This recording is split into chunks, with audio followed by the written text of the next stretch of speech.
Ito pong Senate Bill number 2 that I filed is the Master Plan for Infrastructure and National Development. This goes to show the importance of this measure to this representation. Nung 19 Congress, I filed this as Senate Bill number 1. Ngayon, number 2 dahil pangalawa lamang sa universal healthcare. But still, I'm hoping to get the support also of our dear Secretary and the whole DPWH family for the approval of these very important measures. Again, I think we will be hitting 2 birds with 1 stone with this measure. Unang-una po, as I was saying, the rationale is that long-term, big ticket items, it will span or transcend different administrations. Like railways, for example, 20, 30, 40 years ang planning, studies, execution, and implementation yan. So, long-term, mga dams, skyways, at iba pa, it will be part of this master plan. Sabi ko, 2 birds with 1 stone. So, magagawa na po natin yung mga infrastructure natin which we were left behind by our ASEAN neighbors with its passage. And at the same time, the second is we will be able to prevent occurrence of such anomalies. No? Yung po mga anomalyang mga proyekto na wala po sa master plan, na basta lamang may proyekto, siningit, no? Basta lamang kung may mema na may masabi lang ito, may ma-project lang. Ganun na nangyari. Yeah? So, at least all of these big ticket items or projects will now be according to the master plan. So, siguro yung pong proposal, I understand, Secretary, no, the President said that yung 250 billion of the flood control projects, not until you have already established yung pong reforms, will be reallocated, reapportioned to other projects like social welfare programs, AICS, AKAP, TUPAD, and PhilHealth. Ako okay po ako lalo sa health.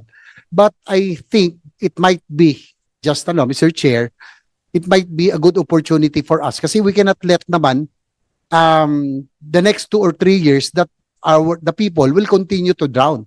No? Kasi walang flood control projects. They will suffer, no? In the next 2-3 years. Again, it might be a good opportunity for us to rechannel a portion of this 250 billion for the big ticket items. For Central Luzon, for example, floodways, yung mga dams, no? Mga water impounding, spillways, baka pagkakataon naman na magawa na ito. Yung wala na po yung pakialam yung distrito. As I remember, Mr. Chair, we were both members of the House of Representatives.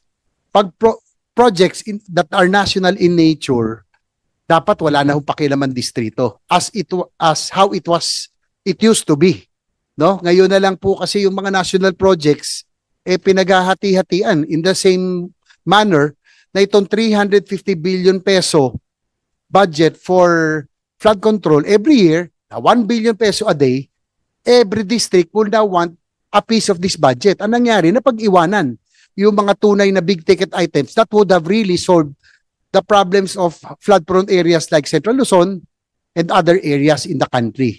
Makikita lang natin yan, Mr. Chair, doon po sa projects na nakakuha ng malalaking flood control projects vis-a-vis those flood-prone areas, talaga mayroong mismatch, no? So yun po, I thank Secretary Vince Dizon for your support, no, for this master plan for infrastructure national development. I think it will really prevent occurrence of anomalous projects pag nandun po tayo sa infrastructure. Yung po sa doon po sa tungkol sa flood control projects, if it follows the master plan, would you think it will still be ganito pa kaya? Magagawa pa ba ito? Hindi na siguro. Because it will be according to the master plan. Tama po kayo, Mr. Chairman. Tama po ang ating Honorable Senator JV. Kung ang mga proyekto po ay naaayon sa mga master plan na talagang pinag-aralan at ito talaga ay nabusisi at napag-aralan ng mabuti para makasolve sa baha, hindi ho mangyayari itong nakita nating nangyari ngayon. Nangyari lang po ito dahil tama po si Senator JV, Mr. Chairman, dahil meron pong iba na gumawa na ng kung ano-anong mga Basta quote- may project lamang. quote-unquote flood control, pero in reality, hindi naman talaga nakatulong. No? And in some cases, wala pa nga yung project at all. So maybe may I just update Mr. Chairman, the committee, that currently, specifically for the provinces of Nueva Ecija, Bulacan, and Pampanga, which is really the flood-prone area in the Central Luzon Basin, no, there is an ongoing Central Luzon Floodway detailed engineering design project. This is funded by the Asian Development Bank. Hindi pa po ito tapos, ongoing po ito. Matatapos po ito August 2026. So, PED na po yun. Detailed engineering na po yan, Mr. Senator, Mr. Chairman. So, ibig sabihin nun, pag natapos po ito, shovel ready na po yung mga proyektong yun. Shovel ready na po yun. And we can already start building those projects under the Central Luzon Floodway Master Plan done by the ADB after it comes out in August of 2026. Unfortunately ngayon, wala pa po. Kaya siguro timing na rin po yung desisyon ng ating Pangulo na hindi muna. Kasi kesa naman ho maglagay tayo, hindi naman makakatulong dahil hindi naman consistent with the plan. Thank you po, Mr. Also Chairman. in line with that, consider, buti nandito si Senator Loren. I know that ano siya masyado sa mga sa water resources. There has been a proposal to create the Department of Water. Would you suggest that halimbawa yung mga dams, spillways, itong mga flood control, it's about time that we really put up all projects for water management under one full-fledged department para at least masyado ng malaki DPWH. Sa laki nga, hindi nyo na po ma-monitor, kaya nga ho siguro may nakakalusot. So, is it now practical, considering that water is now becoming scarcer every day? Pag tag-ulan, ang dami natin tubig. Pag tag-init, tuyong-tuyo, wala naman tayong tubig. So, nasasayang. So, with the Department of Water, baka mamaya we can manage our water resources more effectively. No? Yung mga water impounding, yung mga dams, mga flood control na hindi matatapon lamang, iniipon natin. What can you, Secretary Visan, regarding the establishment of the Department of Water, that will be separate from the Department of Public Works? Mr. Chairman, I think the President himself has supported this initiative. I think it is part of several discussions already with Congress and especially in the LADAC. So, I mean, we fully support this po, no, the creation of a separate Department of Water that will handle this. No, kasi kailangan po talaga, no, very, very important po yung water resources management. And ano po, we will support this 100% po. Thank you for that. Meron akong it may be a parochial concern, pero nangyari po ito sa San Juan. Nandito kaya yung NCR director? Siguro alam niya kasi wala na si Yusek Bernardo, siya po yung kausap ko Opo, dito. meron pong bago lang po itong Bago ating lang. Yung dati wala na rin. Wala na rin po. Siya po ay actually naging subject nung cleansing natin. He's also part of it. Okay. Yes. So, may bago po tayong regional director, si Joel Limpenko. He came from Region 6, the region po of Nangyari Senator po Loren. kasi dito, for the past 3 or 4 budget seasons, actually, noong 19 Congress pa, I was asking for a for a pumping station. Ito na ho sana yung huling pumping station in San Juan. Yung Batis. Ito po yung Batis. San Perfecto, no? 3 budget season, kasi yung flood prone namin, ginaya ito namin sa Dabotas no? Yung kanilang bombastic pump, yung low-lying areas na wala po yung baha because of the pumping station. It has been effective also in San Juan. But isa na lang po ito na ni-request ko for several budget hearings. Ang nangyayari po, oo lang po sa amin, si Yusek Bernardo, si Secretary Bonoan, para siguro mapasa lamang, pero pagkatapos, iirata, susulatan ng district office ng congressman, inuutusan siguro ng mayor namin na i-errata. So, yan po ang kapalit, no? Gagawing river revetment, slope protection, drainage improvement, at makikita nyo po, may mga familiar names po. Wow, si Darcy, hello Darcy is there again. 'Di ba? So, anong nangyari po, ilang taon na, parang ganito, that's why I'm bringing this up. If this happens in our districts, ganito rin ang nangyayari sa buong Pangkalatan.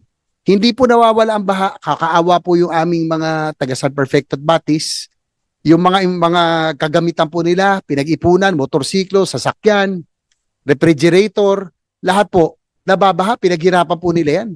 Sabi ko nga kay Secretary Bono on that time, tayo po, magandang natin, hindi tayo nababaha, pero sila pinag-ipunan po nila yan. Eh yan po, yung mga river revetment, slope protection, drainage improvement, si Director, si Director, agree ba kayo na itong mga ito makakatanggal ba ng tubig? Halimbawa magkabaha or ang isang pumping station? Ano ang mas makakatulong? Pumping station po, sir, ang mas effective. Yun na nga po. So, for the past 3 hearings, three budget hearings, Mr. Chair, I requested for this.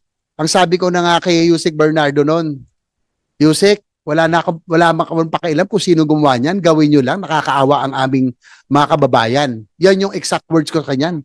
Kayo na pong bahala kung sino, gawin nyo lang. Yan yung akin pong exact words. So if this happens in one district, in our own district, ganun din po nangyayari sa Pangkalatan. Sa halip ng mga proyekto na makakatanggal ng tubig, baha, pagpapalit-palitan sa mga slope protection, river revetment. Sa totoo lang, minsan pag naka-chopper kami siguro, Mr. Chair, nakikita mo halos lahat ng ilog natin, sementado na. Kahit walang community. Sementado, wala namang in danger. Talagang halatang pin-project lang. And I know, you know what I'm talking about, Secretary Dizon. Sana, ito yung mga reforms na, pasensya na, I'm always on the ground. Kami ni Sen Gatchalian, lagi kami nasa kalye at bumabiyahe, napapansin namin to. I hope this does not happen. Ito pong sa San Juan, familiar yung pangalan. Kaya naman pala ayaw gawin yung pumping station na hanggang ngayon lubog. Tignan nyo yung mga contractor, sila Wawaw, Darcy at lahat. Talagang alam na ika nga. Diba? Ito yung mga gumawa ng mga anomalous, substandard, and ghost projects. I just hope you'll take this, take note of this. We will, Mr. Chairman, and your observations are very, very accurate, Mr. Chairman. Unfortunately nga po, sabi nga po kasi ni Presidente, teka, pause muna tayo for 26.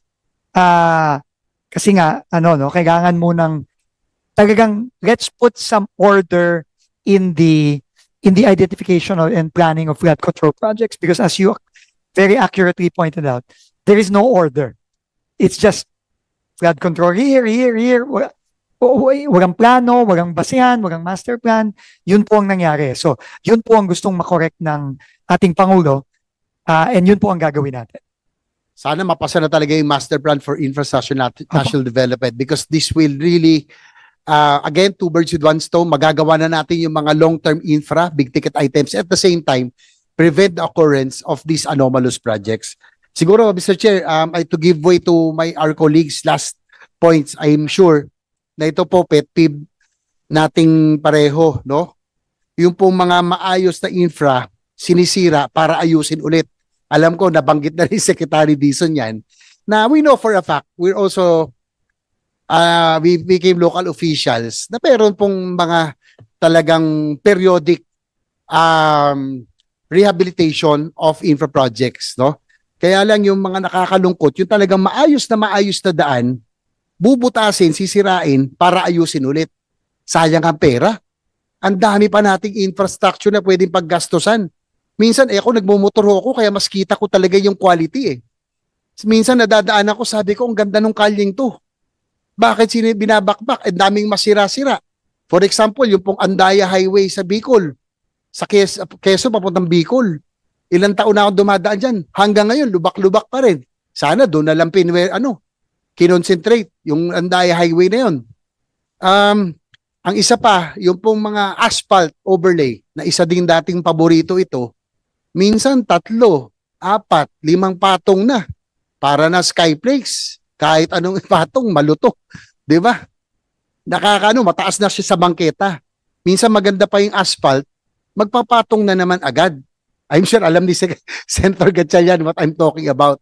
So ito yung mga dapat natin i-take note at iwasan na talagang kung meron man, dapat meron sigurong logbook kung kailan yan ginawa, kung kailan talaga due for asphalting or reblocking. Alam naman natin, main highways kailangan i-reblock. But there are highways na talaga nadadala ko, lalo ni Maharlika, may sirang-sira na, understandable na kailangan i-reblock. Pero merong maayos na maayos, yun yung nakakainis na sinisira. Especially in Metro Manila.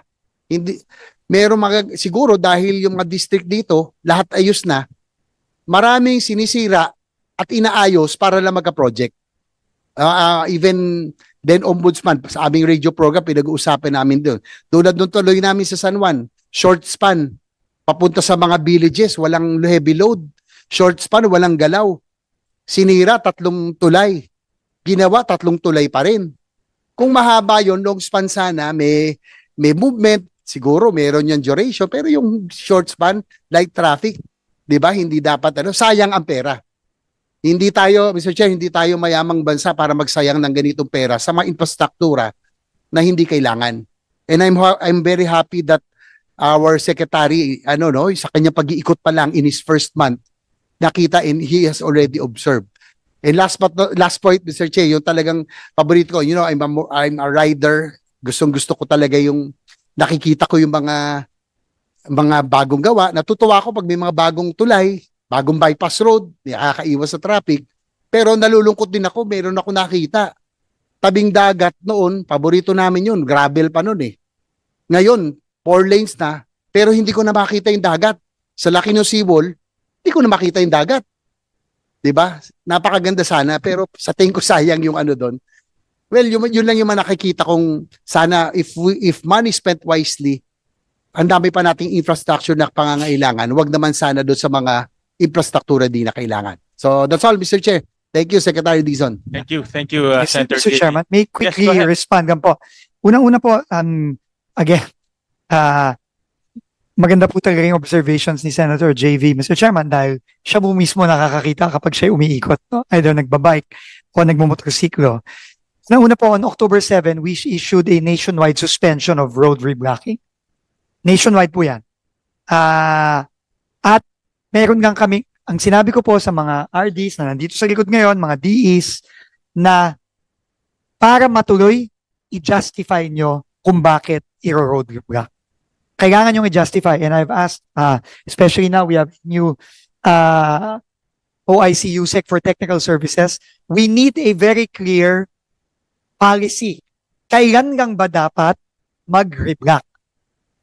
Kasi ngayon, hindi ho natin, matatawa ka, Mr. Chairman, kung makikwento ko lang sa inyo lahat ng mga Viber na nakukuha ko at mga palusot na nakukuha ko sa mga DE na sinasabi, sir, sira na yan eh.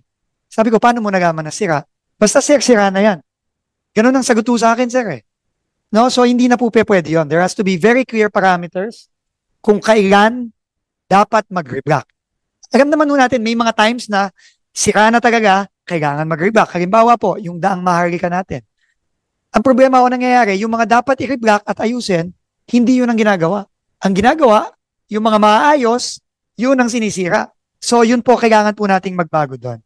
So that is that will be ongoing po at ipipresenta po namin sa Senate once that clear criteria is ready. Sa asphalt overlay naman po, ganun din. No? Kailangan po klaro kailan ba dapat ang asphalt overlay. Minsan po, maayos na maayos ang kalye, i-overlay. At ito po masakit, yung quality po ng overlay, yung asfalto, hindi po sumusunod sa tamang standard. So yun po, syempre po, kasi kung isang ulan lang, puputas na, gagawin ulit, papatungan ulit. So, kailangan po talaga mabago yun. No? And it really starts with the criteria, with the guidelines ng departamento. Kasi kung wala pong guidelines, walang criteria, magkakanya-kanya po lahat ng DE. Ano na lang ho, kung sabihin ni DE ganito, DE ganyan, o sige, bakbakin na natin to, o kaya i-overlay na natin to. So yun din po ang aking iniutos sa ating bagong OIC for Technical Services and Convergence. Salamat po. Siguro last point na lang, in my observation as a experience as former mayor, siguro I'm sure our chair would agree to this. Doon po sa asphalt overlay, nabanggit ko nga kayo, sinubukan ko na kayo, minsan madalas mataas na kayo sa bangketa sa sidewalk. Siguro, kung pwedeng, yung magandang konkreto, mas maganda wag na i-asphalt overlay.